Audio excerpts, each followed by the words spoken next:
Can a newspaper talk? Well, the answer is yes. This is David Blackshaw leaving his home at Speke in Liverpool. David is blind.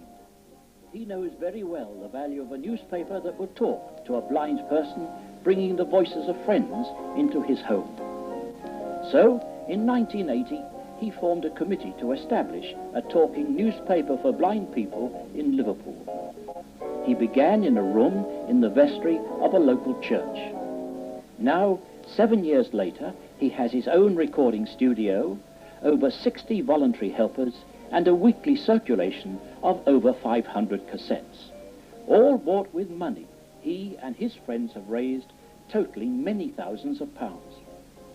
He is going now to a belated official opening.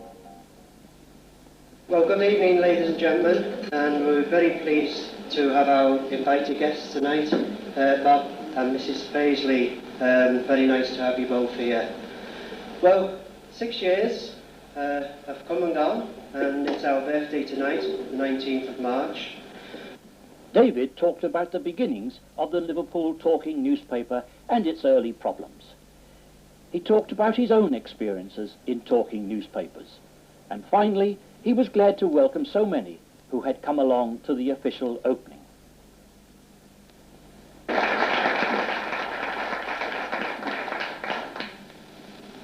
Mr. Blackshaw, ladies and gentlemen, I've recently learned some important facts about the talking newspaper. Firstly, that it was the brainchild of Mr. Blackshaw's several years ago. Bob Paisley went on to say how much he felt that the blind people would welcome a talking newspaper. It was a team effort, and he was well aware of the importance of teamwork. He praised the many volunteers who worked not only to produce the newspaper, but to find the money to finance it. One of those volunteers is Pam Phillips. She works in the local library. Let Pam tell the story. This is Thelma Corish. She is a welfare worker. Thelma will be the editor for the next issue, number 293. Her first job is to go through the local newspapers to select the items she thinks will be interesting. We have 9 editors like Thelma and a chief editor who's in charge. Each editor has a team of readers. Usually 4 are required at a time. Thelma will have only 3. David does some of the recording in his kitchen at home. We use both sides of the cassettes. On one side we record the news items. The other side is our magazine side. On this side we have interviews with interesting people, gardening tips, reviews of plays, a What's On feature, chemist rotas, pavement repairs, listeners' comments, fashion tips, and so on. All these have to be recorded during the first part of the week. David is at it now. He's waiting for Lillian Hodges, who has an item to record.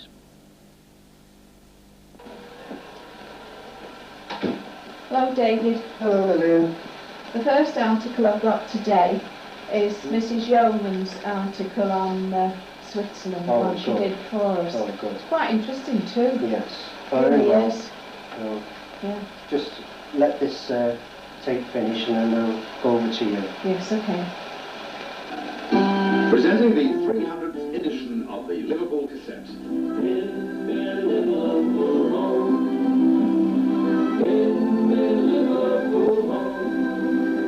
We speak with an accent exceedingly glad. We thunder a statue exceedingly glad. And if you want the cathedral, we've got one just there. It's a sound magazine for you who live in the Liverpool area. And now, over to your presenters, Lillian Hodges and David Blackshaw. Welcome to the 9th of May, and now let's find out for financial support this week from Lillian.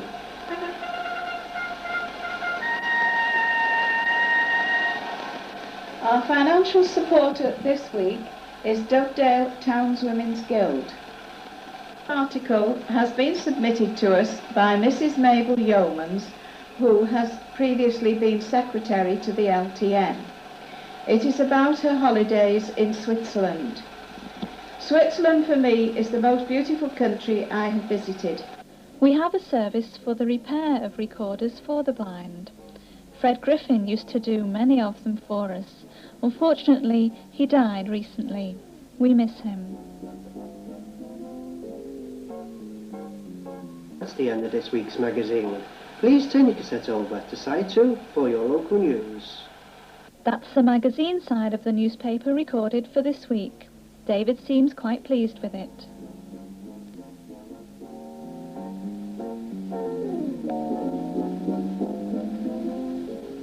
Thursday evening is the time when we record the news.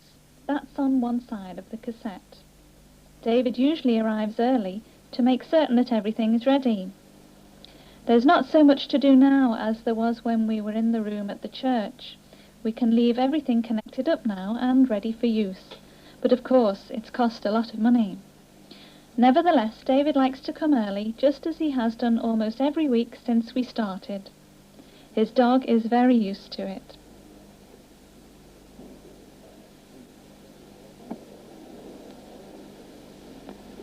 Alf Coyne and George Adams are in the mailing department. Their first job is to unload the sacks of listeners' wallets, which they have collected from the post office. Meanwhile, Thelma and her team have arrived and are in our recording studio. Bill Smage designed and built the studio and recording desks specially for us. Every listener's wallet has to be checked as they come in, and this is Alf and George's next job. They have to be pretty methodical. There can be over 500 of them. Meanwhile, in the recording studio, Thelma and the readers are sorting out their cuttings. After Thelma has introduced the programme, they will take their turn to read, one article at a time. Each wallet has a card with the name and address of the listener on one side and of the talking newspaper on the other. They have to be taken out and reversed. Thelma is now ready to begin recording. Jeff Wills is the technician for the evening. Hello listeners, Thelma Corish, your editor here. Welcome to side 2 of our cassette, edition 293. Our readers this week are Doreen Vernon, Lillian Armour, David Grayson and myself. Our technician this week is Jeff Wills. The sponsor is St Peter's Church, Woolton. Lighting up time is approximately 7:05. Extinguishing time 6:05. And now listeners, over to our first reader.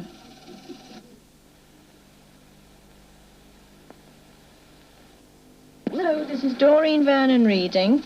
The Bishop of Liverpool, David Shepherd, will lead the service to open the new Christ Church in Walton Breck Road on Sunday at 3.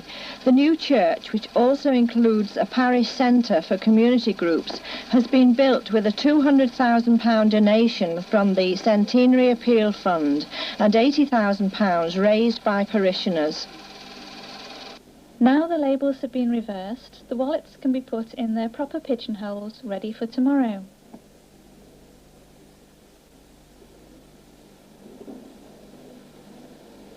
Hello listeners, this is Lillian Armour. Safe and sound. Crash Pooch Maddie found. Maddie, the mongrel who fled the arms of the law after a car crash, has surrendered to police custody. Dog lovers in Toxteth mounted a search for the pooch after she slipped her lead on the way to Admiral Street Police Station. She had been in her owner's car, which had been hit by a stolen car in Upper Parliament Street. Friends and relatives scoured the streets, while Susan Stannard, 29, of Pagefield Road, Wavertree, recovered from the accident. But Maddie has now been found safe and sound in the wreck of a car in the yard of the police station where she escaped. Susan's mother, Anne Williams, said, "I would like to thank everyone who tried to find Maddie after reading the story in the Echo. We do not know where Maddie has been for the last 4 days, but somebody has been looking after her. She was not hungry when we found her.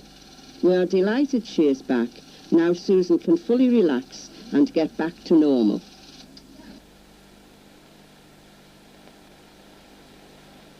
And David Grayson.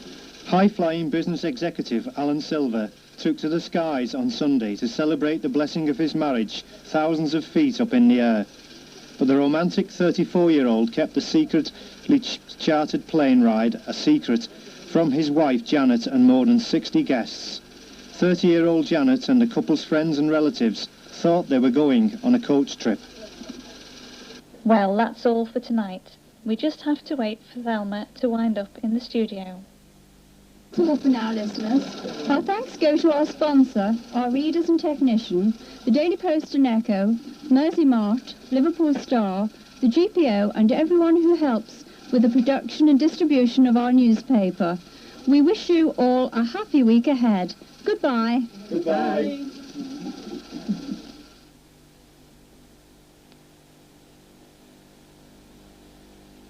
Friday is our day for making the copies. Bill Smage is at the copiers. Bill is our vice chairman. He does a great deal for us in so many ways. In fact, Bill does so much voluntary work that he was nominated Liverpool Citizen of the Year. We have 2 high-speed copiers and 2 add-on units, so we can make 10 copies at once, and it only takes 3 minutes to do it. 10 copies every 3 minutes. But it will take Bill's team all morning to finish the run for the week. Gladwin Reynolds is at the bulk eraser. She is doing her best to keep Bill supplied with enough clean tapes for his copying machines. Young Christine Dalton is helping Bill this morning.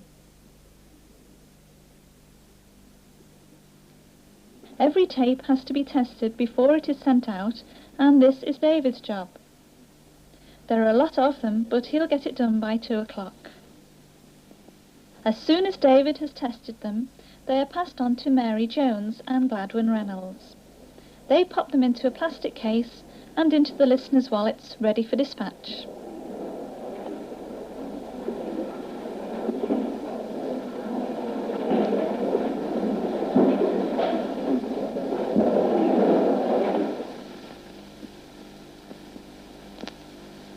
It's George's job to take the lot to the post office for free delivery.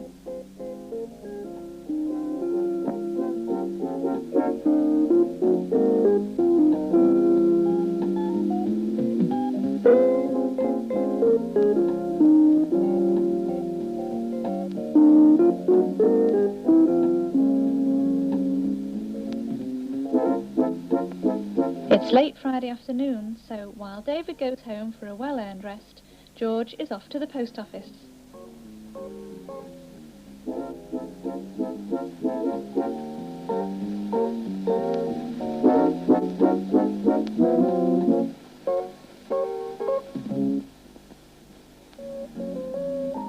Saturday morning, and wallets like this will be dropping through letterboxes all over the country, all from the little studio in Speke. Dame Ethel Wormald is still well known and well remembered. She was at one time Lord Mayor of Liverpool. She now suffers from an eye disease, which means she is unable to read, a serious handicap for one with so active a mind. She looks forward to the Saturday delivery of the Liverpool Talking newspaper and is one of their strongest supporters.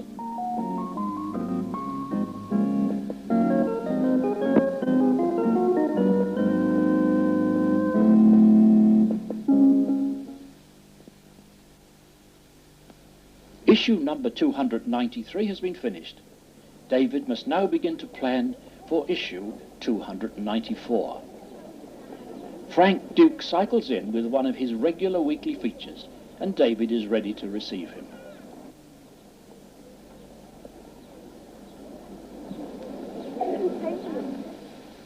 David? Hello, Frank. Come in, sit down. Important road and pavement works for you this morning. Also some articles from the Look Alive magazine which you may be interested in. I have a list already made out for you, given by British Telecommunications. The first, of course, is a dated one, which I'll read out first. Okay. Yes, that's fine. Right, Go good. ahead. And the remainder is for the near future. Yes. So I'll start now, shall I? Yes, please. Hello, everyone. This is Frank Duke speaking.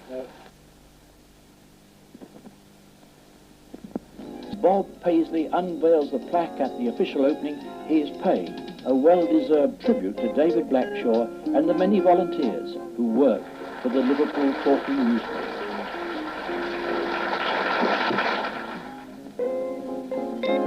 The Talking newspaper brings to blind people all over the country news they will never be able to read, and the friendly voices of people they will never be able to see.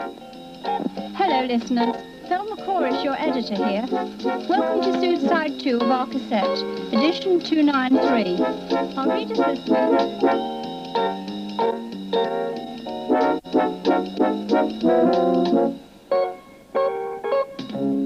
this It's the part where the audience is always sitting there thinking to themselves, I just wish they would hurry up.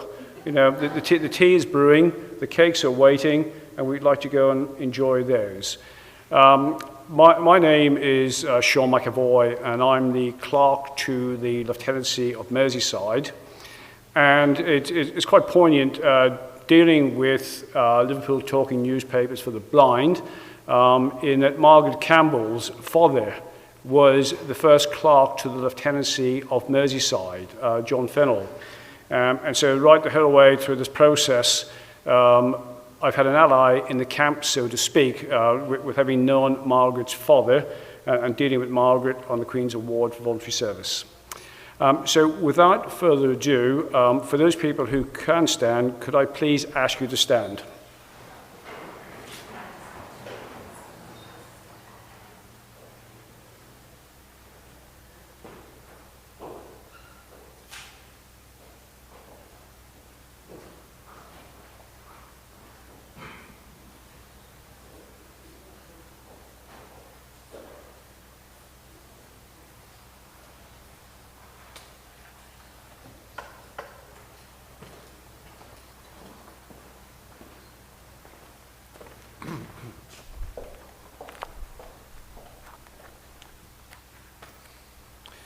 Ladies and gentlemen, please be seated.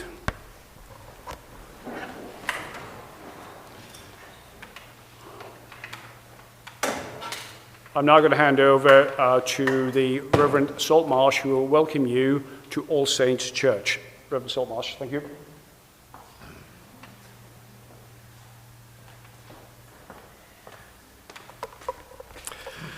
Lord Lieutenant, ladies and gentlemen, a very warm welcome to All Saints Church here in Speke. My name is Phil Saltmarsh and I'm the rector of this parish. It's a glorious day, isn't it? And of course, the sun always shines like this in Speke, doesn't it, Mary? It's my pleasure to welcome you here today for the presentation of the Queen's Award for Voluntary Service to the volunteers of the Liverpool Talking newspaper. And it seems fitting that the award is presented here, given that 40 years ago, the Liverpool Talking newspaper started its life in All Saints Church Hall, I believe, where after the presentation we'll receive refreshments today. It's also my pleasure to welcome you as a trustee of Speke Training and Education Centre, where Liverpool Talking newspaper now operates from. On a personal level, I grew up with two great uncles and a great aunt who were blind from birth and who would spend Christmas and holidays with us in our family home.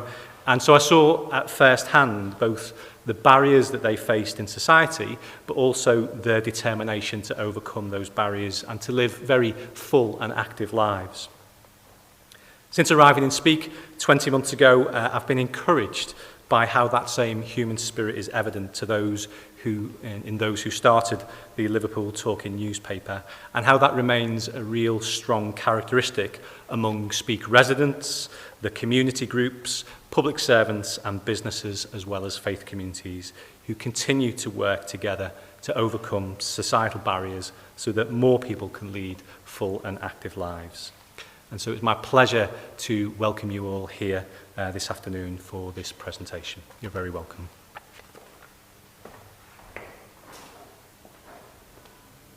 Reverend Saltmarsh, thank you very much indeed. Mr. Binns, please.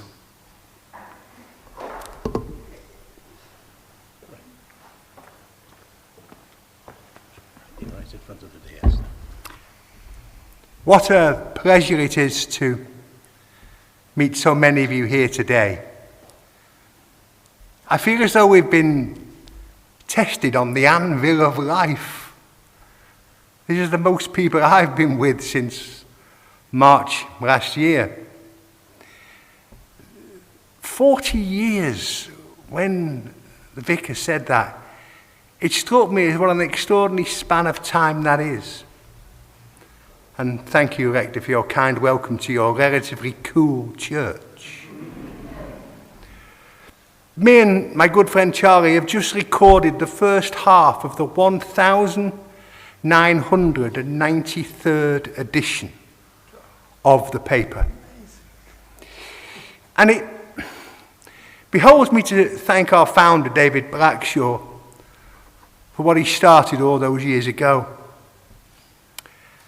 He gave me a bundle of cassettes to listen to.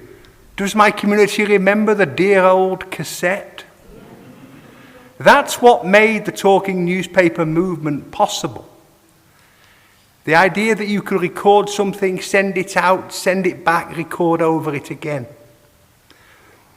And I've listened to those recordings, many friends, many who I didn't know, many who worked on the paper before David dragged me into it, howling and screaming. And I thought of all those people who've gone from us. And I was sad, and then I had a strange feeling, a kind of history feeling. As if the cassette conveyed upon people a kind of immortality. Because you hear them when they were well, when they were on good form, when they were bossing me about like some of them used to. This award means so much to us because it is a reminder of service, and surely that will matter more as we come out of this kind of sea of untranquility which we've passed through. I hope it brings all of our communities together, because that's what David wanted to do with the paper. He understood that blind and partially sighted people were a part of the community, but they had their own bits of information that they needed and could not get in the media chessboard of 1981.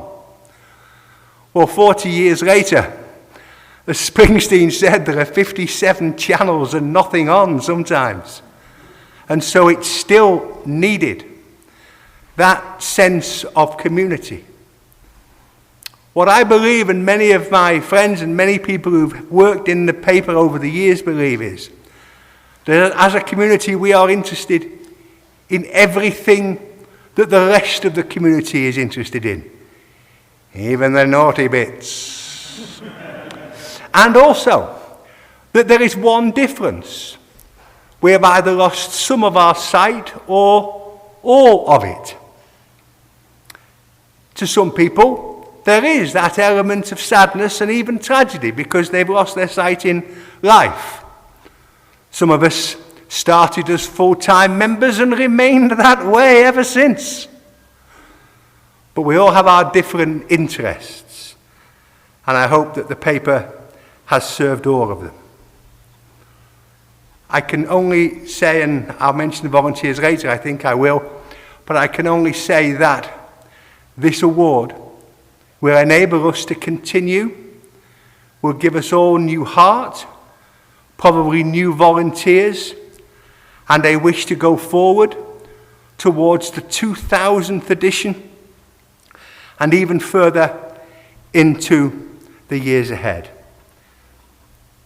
This church, although I have not visited it because the organisation was already some years old before I became involved, must have a special place as a foundation point for an organisation that in its own way has become, dare I say it, a Merseyside institution.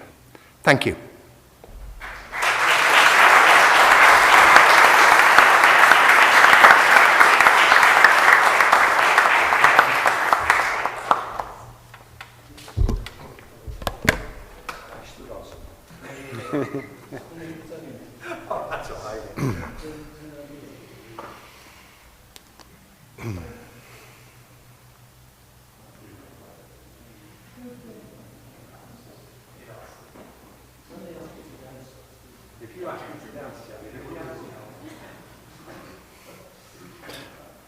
What a wonderful introduction. Thank you so much for that. Wasn't it great? Fantastic.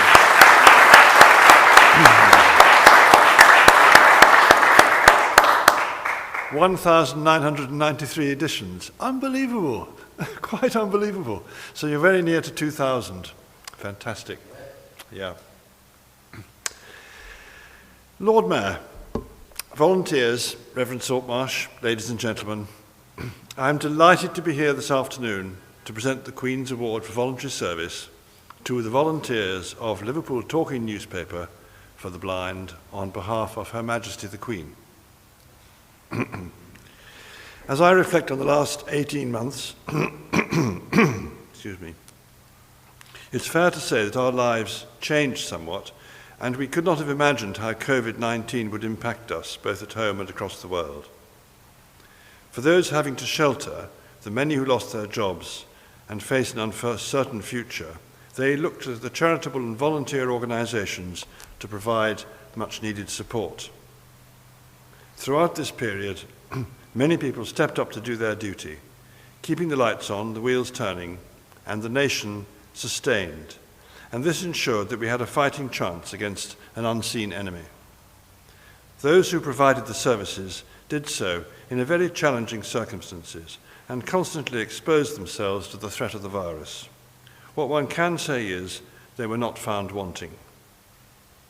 The volunteers of Liverpool Talking Newspaper is one such organisation who throughout the pandemic ensured that the visibly impaired, the majority shielding and vulnerable who were so reliant on them, continued to receive this vital service.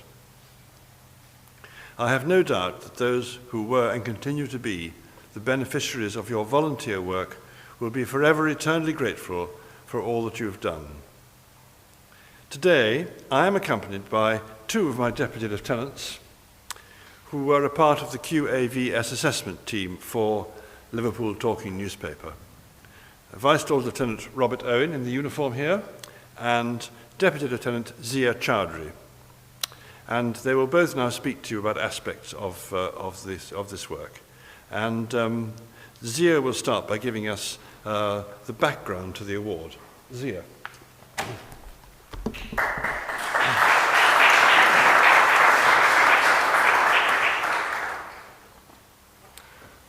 The Queen's Award for Voluntary Service is an annual award made to recognise and reward excellence in voluntary activities in the community.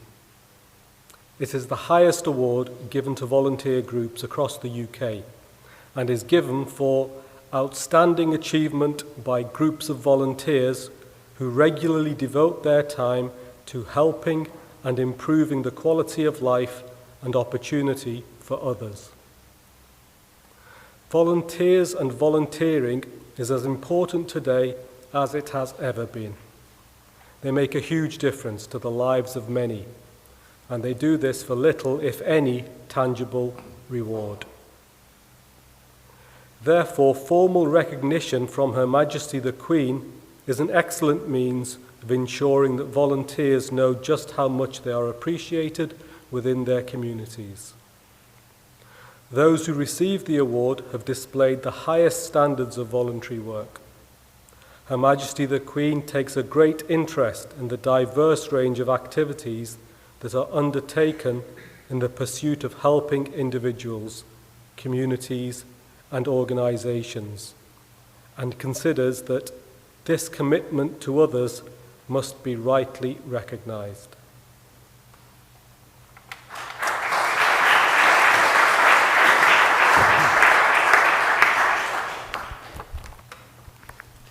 Thank you, Zia. I'd like to call upon Robert to outline some areas that we had to consider in making the recommendation. Robert.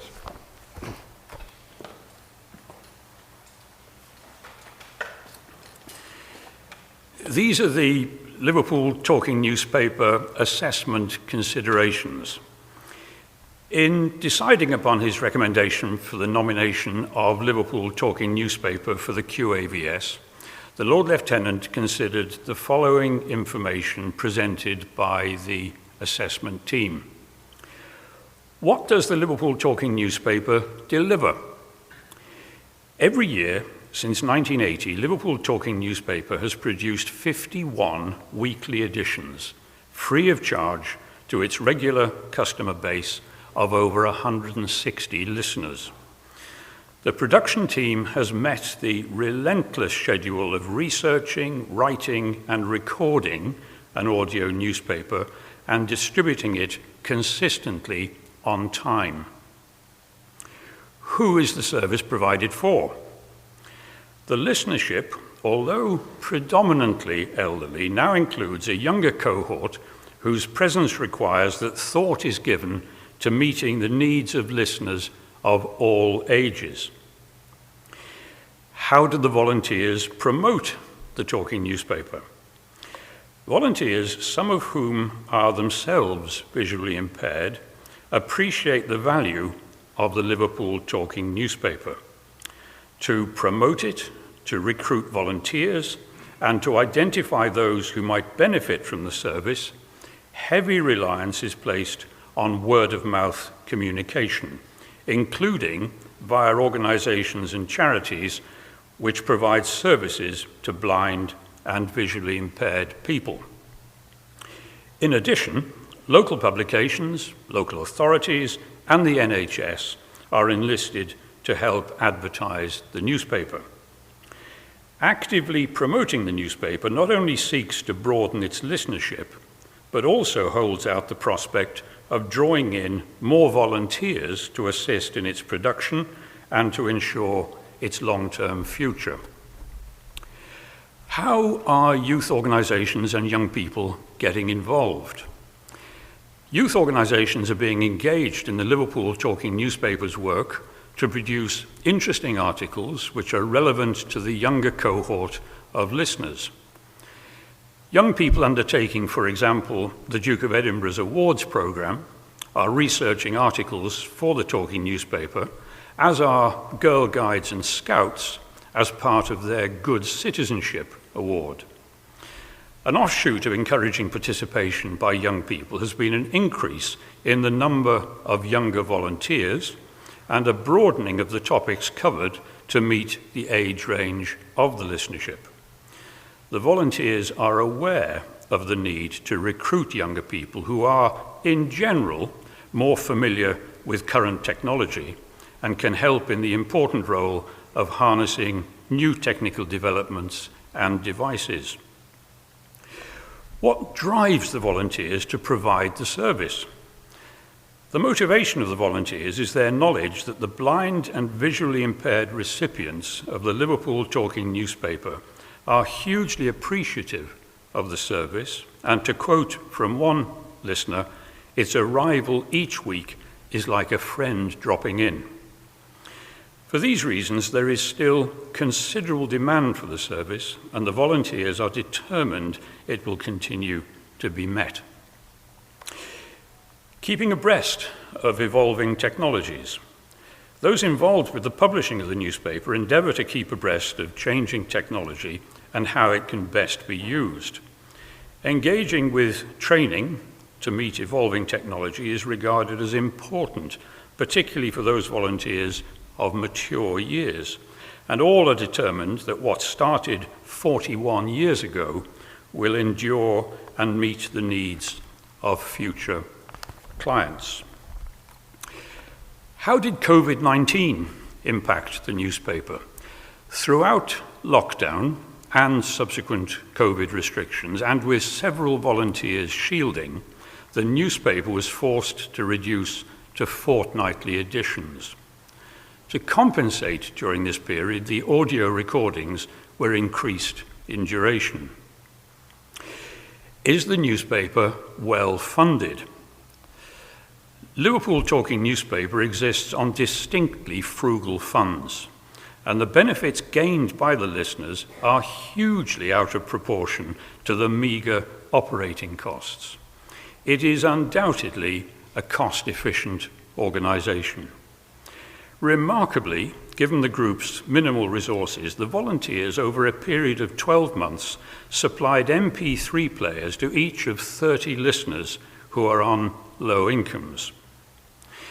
In summary, With considerable knowledge of the sector, the volunteers believe that their newspaper draws from a broader range of published material and is more stimulating, challenging, and entertaining than any similar service for the visually impaired.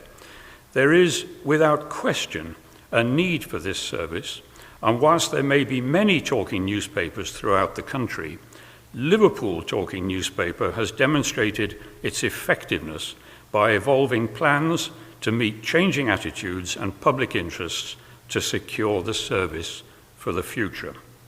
The Lord Lieutenant gave Liverpool Talking Newspaper his unequivocal support in recommending them for the award of the QAVS to the Government Selection Panel.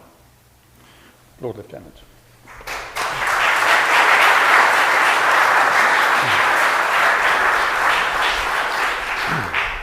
Thank you, Robert.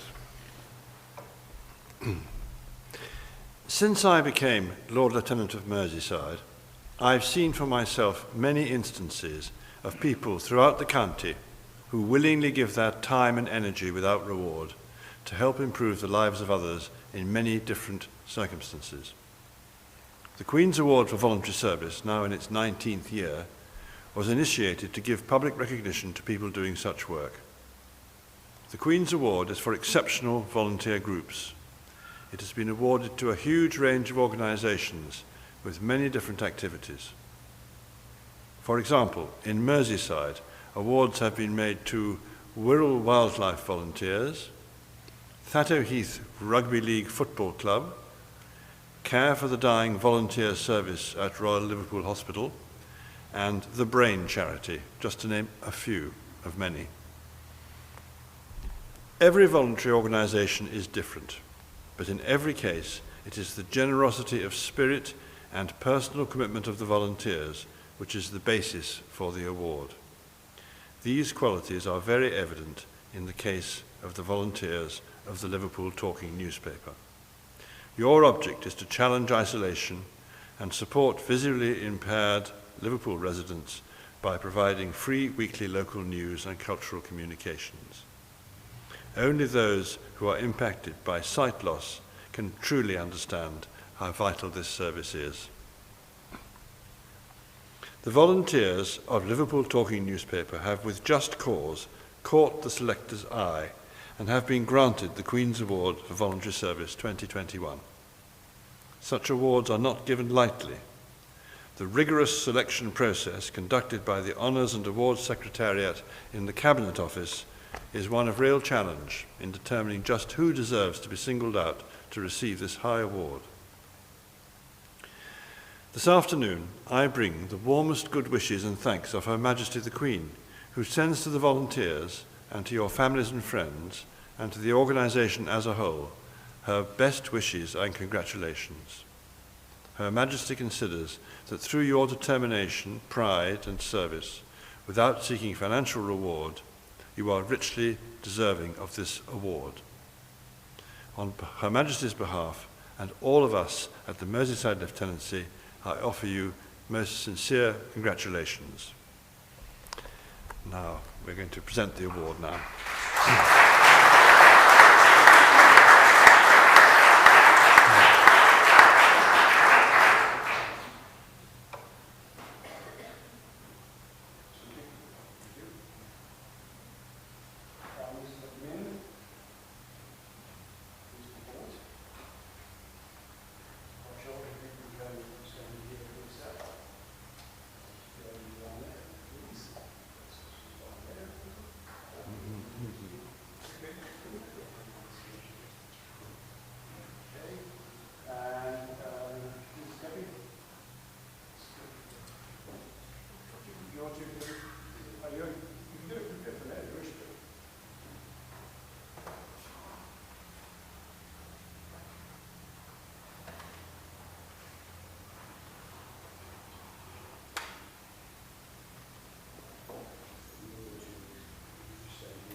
No,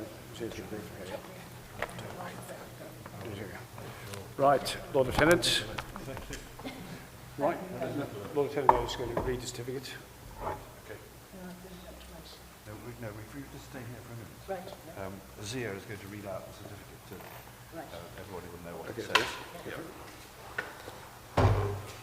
Yeah. Elizabeth II, by the grace of God, of the United Kingdom of Great Britain and Northern Ireland, and of our other realms and territories, Queen, Defender of the Faith, to the volunteers of Liverpool Talking Newspaper for the Blind, greetings. We, being cognizant of the said group's outstanding voluntary work in the community, and being desirous of showing our royal favour, do hereby confer upon it the Queen's Award for voluntary service by groups in the community 2021, for such period as the group continues to provide its current service, and do hereby give permission for the authorised emblem of the said award to be displayed on the group's letterhead and other public material. Given at our Court of St. James under our Royal Sign Manual this 2nd day of June 2021 in the 69th year of our reign, Elizabeth R.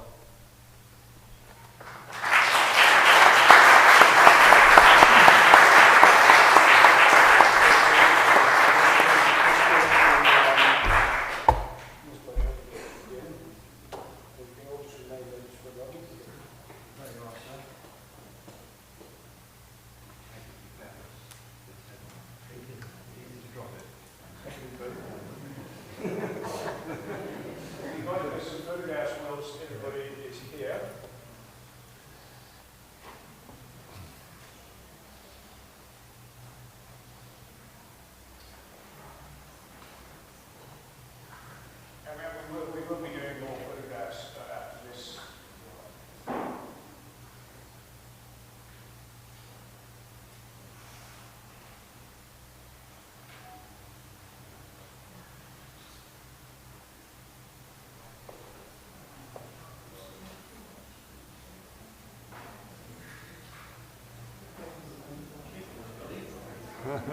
Okay. Should we go outside to do photos?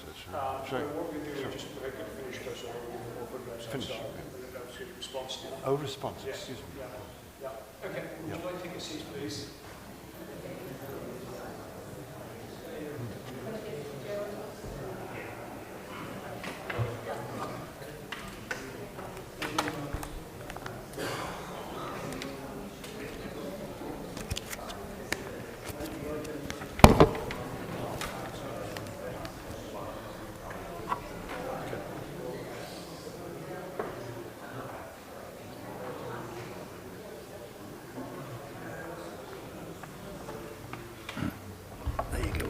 Right in front of it now.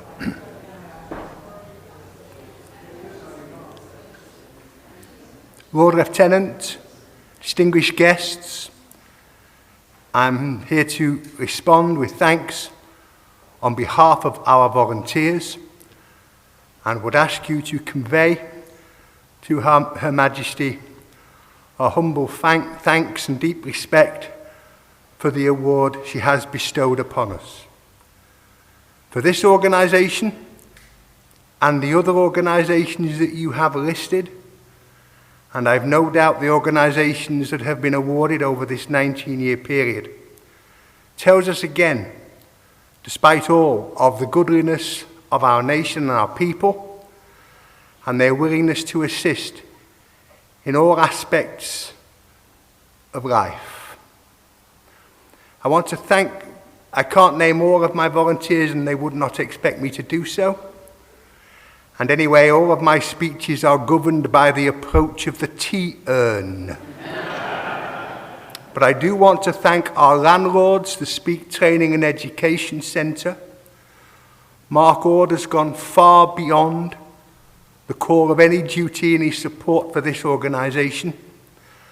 And there are times when financially, like all charities, we have sailed close to a financial wind from which he and his organisation have helped to protect us. Our Member of Parliament, in using the office sometimes, has also assisted us in an ability to keep going. I only want to name one of our volunteers, our Secretary, Mrs. Margaret Campbell, whose addition to our committee and her diligent work has lifted the whole organisation. I know everybody here has done their part, but I do want to mention the work that she has particularly done.